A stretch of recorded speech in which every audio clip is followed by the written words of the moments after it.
அல்ஹம்துலில்லாஹி ரபில் ஆலமீன். அல்லஹும்ம ஸல்லி அலா முஹம்மதின் வ அலா ஆலி முஹம்மதின் வபாரிக் வசல்லிம் அலைஹி. அஸ்ஸலாமு அலைக்கும் வரஹ்மத்துல்லாஹி வபரகாத்துஹு.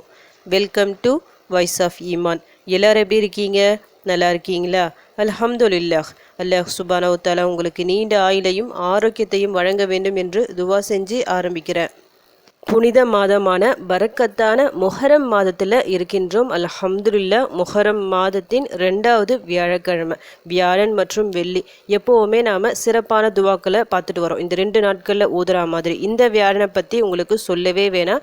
முஹரம் மாதத்தில் வந்திருக்கிற வியாழக்கிழமை, இந்த மாதத்தை முழுக்க எந்த அளவுக்கு உங்களால் கண்ணியப்படுத்த முடியுமோ அவ்வளவோ அதிகமாக கண்ணியப்படுத்துங்க. நிறைய அமல்களை செய்யுங்க. குரானை எடுத்து ஓதுங்க. தஃப்சீரோடு சேர்த்து குரானை ஓதுங்க. அதிகமாக தௌபா துவாக்களை எடுத்து ஓதுங்க.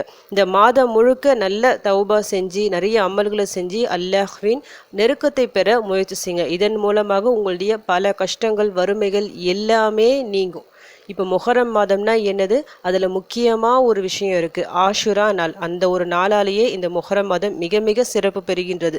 முஹரம் மாதத்தில் நிறைய வரலாற்று சம்பவங்கள் நடந்து இருந்தால் அதில் முக்கியமான ஒரு வரலாற்று சம்பவம்னா மூசா அலைஹிஸ்ஸலாம் அவர்களே அல்லாஹ் காப்பாற்றியது. எப்படி காப்பாற்றினா, கடலை பிளந்து ஃபிரௌன் கிட்ட இருந்து காப்பாற்றினான்.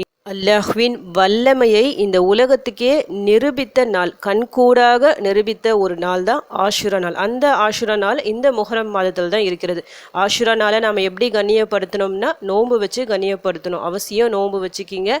நோன்பு முஹரம் 10 அன்னைக்கு வைக்கணும். நபி ஸல்லல்லாஹு அலைஹி வஸல்லம் அவங்க இருக்கிற வரைக்கும் முஹரம் 10 அன்னைக்கு நோன்பு வச்சுருந்தாங்க. ஆனால் சஹாபாக்கள் கேட்குறாங்க, ஏன்னா யூதர்களும் இந்த நாளை கண்ணியப்படுத்தினாங்க. அவங்களும் கண்ணியப்படுத்திய நாளாச்சே, நாமளும் அதே நாளில் நோன்பு வைக்கிறோன்னு. அதற்கு நபி ஸல்லல்லாஹு அலைஹி வஸல்லம் அவர்கள் அடுத்த வருஷம் நான் உயிரோட இருந்தால் பிறை 9ஐயும் சேர்த்து வைப்பேன், அதாவது 9 மற்றும் 10 இந்த 2 நாட்களையும் நோன்பு வைப்பேன் அப்படின்னு நபி அவர்கள் கூறியிருந்தார்கள். ஆனால் அடுத்த வருடம் வருவதற்குள் நபி ஸல்லல்லாஹு அலைஹி வஸல்லம் அவர்கள் வஃபாத் ஆகி விட்டார்கள். அவங்க சொன்ன அந்த விஷயத்தை நாம் ஃபாலோ பண்ணோம். வெறும் அந்த 10 நோம்பு மட்டும் வைக்காம 9, 10 சேர்த்து வச்சுக்கிங்க. அவசியம் வைங்க. இந்த ஆஷுரா நாளின் நோன்பு நம்முடைய கடந்த வருட பாவங்களுக்கு பரிகாரமாக அமைகின்றது. அல்லாஹ் சுப்ஹானஹு வ தஆலாக்கு நன்றி செலுத்தும் விதமாக இந்த ஒரு நோன்பை நாம் எல்லாரும் வைக்கணும். அவசியம் நோன்பு வைக்க முடிகிறவங்க வச்சுட்டு வாங்க இன்ஷா அல்லாஹ். இன்னைக்கு மஹ்ரிப் தொழுதுட்டு ஓதுற மாதிரி ஒரு துவாவை நான் சொல்ல போகிறேன். இந்த துவாவை இன்னைக்கு மட்டும் நீங்கள் ஓத வேணாம், ஆஷுரா நாள் வரைக்கும் தொடர்ந்து ஓதுங்க. இந்த துவாவை ஓதுவதன் மூலமாக இந்த வருடம் முழுக்க உங்களுக்கு மிக சிறப்பாக இருக்கும். வெற்றி மேல் வெற்றி வரும் இன்ஷா அல்லாஹ். நான் ஏன் இப்படி சொல்கிறேன்னா, இந்த துவாவோட சிறப்பு அப்படி. ஃபஸ்ட்டு நான் துவாவை சொல்லிவிட்டு இந்த துவா எந்த ஒரு சூழ்நிலையில் ஓதப்பட்டது அதை நான் சொல்கிறேன். ரப்பி அத்ஹில்னி முத்ஹல சித்கின் வ அஹ்ரிஜ்னி முஹ்ரஜ சித்கின் வஜ்அல்லி மின் லதுன்க சுல்தானன் நசீரா.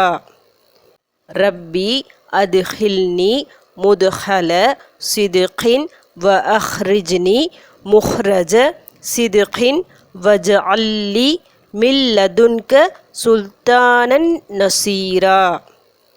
ரப்பி அத்ஹில்னி முத்ஹல சித்கின் வ அஹ்ரிஜ்னி முஹ்ரஜ சித்கின் வஜ்அல்லி மின் லதுன்க சுல்தானன் நசீரா.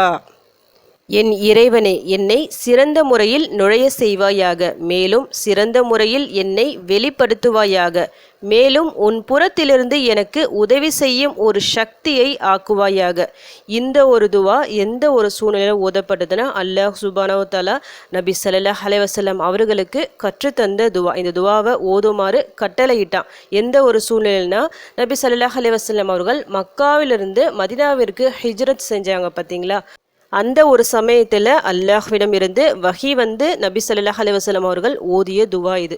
அதாவது மக்காவிலிருந்து மதீனாவுக்கு போகிறதுக்கு முன்னாடி இந்த ஒரு துவாவை ஓதிட்டு போகிறாங்க. இந்த துவாவை ஓதிட்டு போய் நபி அவர்களுக்கு என்ன நடந்தது? மக்காவில் நிறைய அவமானங்களை அவங்க சந்திச்சாங்க, நிறைய பிரச்சனைகள் அவங்களுக்கு இருந்துச்சு, நிறைய பகைவர்கள் அவருக்கு உருவானாங்க. ஆனால் மதீனாவில் அவருடைய வாழ்க்கை அப்படியே நேர்மாறாக இருந்துச்சு. அவ்வளவு அந்தஸ்து மரியாதைகளை அல்லாஹ் தந்தான், பல வெற்றிகளை அல்லாஹ் வாரி தந்தான். அவ்வளவு நல்ல ஒரு வாழ்க்கையை மதீனாவில் நபி ஸல்லல்லாஹு அலைஹி வஸல்லம் அவர்கள் வாழ்ந்தாங்க. மதீனாவில் இருக்கும்போது தான் மறுபடியும் மக்காவையும் அவர்கள் வெற்றி கொண்டார்கள். அது எல்லாத்துக்கும் முதல் ஒரு காரணம் இந்த துவாவை நபி ஸல்லல்லாஹு அலைஹி வஸல்லம் அவர்கள் ஓதினார்கள். யார் ஓத வச்சது? அல்லாஹ் தான் ஓத வச்சான். அதன் மூலமாக அவர்களுக்கு பல வெற்றிகளை வாரி வழங்கினான். அதனால எந்த ஒரு தொடக்கத்தை நீங்கள் ஏதாவது ஒரு காரியம் நீங்கள் செய்ய வேண்டி இருந்தாலும் சரி, முதல்ல இந்த ஒரு துவாவை நீங்கள் ஓதிக்கலாம். இப்போ நம்ம எதில் இருக்கிறோம்? ஆண்டின் முதல் மாதத்தில் இருக்கிறோம், முஹர்ரம் மாதத்தில் இருக்கிறோம். இதில் இருக்கிற ஒவ்வொரு நாளுமே சிறப்பான நாள் தான். முஹர்ரம் 1 தான் நம்மளுக்கு முதல் நாள், அப்படி இல்லை. முஹர்ரம் மாதத்தின் 30 நாள் இருக்கா, 30 நாளுமே நமக்கு சிறந்த நாட்கள், நம்ம வாழ்க்கையை தொடக்கக்கூடிய ஒரு நாட்கள். இந்த நாட்களில் நம்ம எந்த அளவுக்கு நிறைய விஷயங்களை நிறைய துவாக்களை கேட்க முடியுமோ இந்த ஆண்டு முழுக்க அது பிரதிபலிக்கும். அப்படி கேட்குறோம். இதை மாதிரி சிறந்த துவாவை எடுத்து கேளுங்க. ஒரு நுழைவா இந்த துவா இருக்கும். இந்த ஆண்டில் நீங்கள் நுழையிறதுக்கு ஒரு நல்ல நுழைவாக இருக்கணும், இதோட முடிவு நல்லபடியாக இருக்கும்னு நினச்சிங்கன்னா இந்த ஒரு துவாவை அதிகமாக ஓதிக்கிங்க. எத்தனை முறை வேணும்னாலும் ஓதலாம். இத்தனை முறை தான் ஓதுறோம் சொல்லிட்டு கணக்கே இல்லை. மஹ்ரிப் இன்னைக்கு தொழுதுக்குங்க, யார்கிட்டையும் பேசாதீங்க. ஒரே இருப்பில் ஒரே நியத்தில் வச்சு இந்த துவாவை நிறைய டைம் ஓதிட்டு அல்லாஹ்கிட்ட அதிகமாக துவாசிங்க. எந்த கஷ்டங்கள்லாம் நீங்கள் சிரமப்படுறீங்களோ அது எல்லாமே இந்த வருஷத்தோட போகணும். இந்த வருஷம் ஃபுல்லாக எனக்கு நல்லது நடக்கணும் இன்ஷா அல்லாஹ். அடுத்த முஹர்ரம் மாதத்தில் எனக்கு எல்லா பிரச்சனைகளும் நீங்கி நல்ல ஒரு முஹர்ரம் மாதமாக இருக்கணும்னு சொல்லிட்டு அல்லாஹ்விடம் அதிகமாக துவாசிங்க. கடன் பிரச்சனைகள் இருந்தால் இந்த கடன் அடைக்க, இந்த ஒரு வருஷத்துக்குள்ளே கடன் அடைக்க ஒரு வழி காமிக்குமாறு அல்லாஹ்விடம் கேளுங்க. ஏன்னா கடலை பிறந்து காப்பாற்றிய அல்லாஹ்வுக்கு ஒரு கடனை நீக்க முடியாதா? ஈஸியாக அல்லாஹ் அந்த கடனை நீக்க ஒரு வழியை உங்களுக்கு காமிப்பான். அதே போல் நிறைய பேருக்கு நிறைய பிரச்சனைகள் இருக்கும். சில பேருக்கு கடன்னா, சில பேருக்கு செல்வம் இருந்துட்டும் நிம்மதி இல்லாமல் இருக்கும். அவங்கவுங்க கஷ்டங்களை எல்லாத்தையும் சொல்லி அழுது கேளுங்க. இன்ஷா அல்லாஹ் உங்களுடைய எல்லா கஷ்டங்களும் லேசாகும். இன்னைக்கு இதை ஓதுறீங்களா, நாளைக்கு ஜும்மா அசருக்கு பிறகும் இந்த துவா ஓதுங்க. ஆஷுரா நாளில் குறிப்பாக இந்த துவாவை அதிகமாக ஓதிக்கிங்க. நோன்பு வச்சுட்டு ஓதுங்க, சஹர் நேரத்தில் ஓதுங்க, அதே போல் நோன்பு திறக்கும் நேரத்தில் ஓதுங்க. இப்படி நீங்கள் தொடர்ந்து ஒரு 3 நாள் 4 நாள் இந்த துவாவை நீங்கள் ஓதிக்கொண்டே இருக்கும்போது, ஏன் நான் இப்போமே இதை போட்டிருக்கேன்னா, இந்த துவாவை இப்போ நீங்கள் ஓதும்போது உங்களுக்கு நல்ல மெமரி ஆகிடும். ஆஷுரா அன்று ஓதும்போது இன்னும் உங்களுக்கு ஈஸியாக பார்க்காம நீங்கள் ஓதிடலாம். அவசியம் மனப்பாடம் செஞ்சு வச்சுக்கிட்டு ஓதிட்டு வாங்க. இன்ஷா அல்லாஹ் இந்த வருடம் முழுக்க உங்களுக்கு வெற்றி மேலே வெற்றி வரும். அதில் எந்த சந்தேகமும் இல்லை.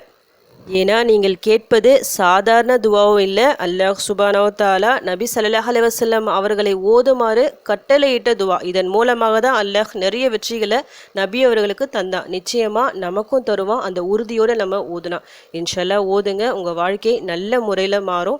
உங்கள் வாழ்க்கையில் இருக்க எல்லா கஷ்டங்களும் பிரச்சனைகளும் தீரணும் சொல்லிட்டு உங்களுக்காக நானும் துவா செஞ்சுக்கிறேன். எனக்காகவும் என் குடும்பத்திற்காகவும் நீங்களும் துவா செஞ்சுக்கிங்க. அல்ஹம்துலில்லாஹ். இந்த வீடியோ உங்கள் எல்லாருக்கும் யூஸ்ஃபுல்லாக இருந்திருக்கும்னு நினைக்கிறேன். நீங்கள் தெரிஞ்ச இந்த விஷயத்தை மற்றவங்களுக்கும் எத்தி வைங்க. இதன் மூலம் அவர்களும் பலனடையலாம். இன்ஷா அல்லாஹ். அடுத்த பதிவில் சந்திக்கலாம். ஜஸக்கல்லாஹு கைரன் கசீரா. அஸ்ஸலாமு அலைக்கும் வரஹ்மத்துல்லாஹி வபரகாத்துஹு.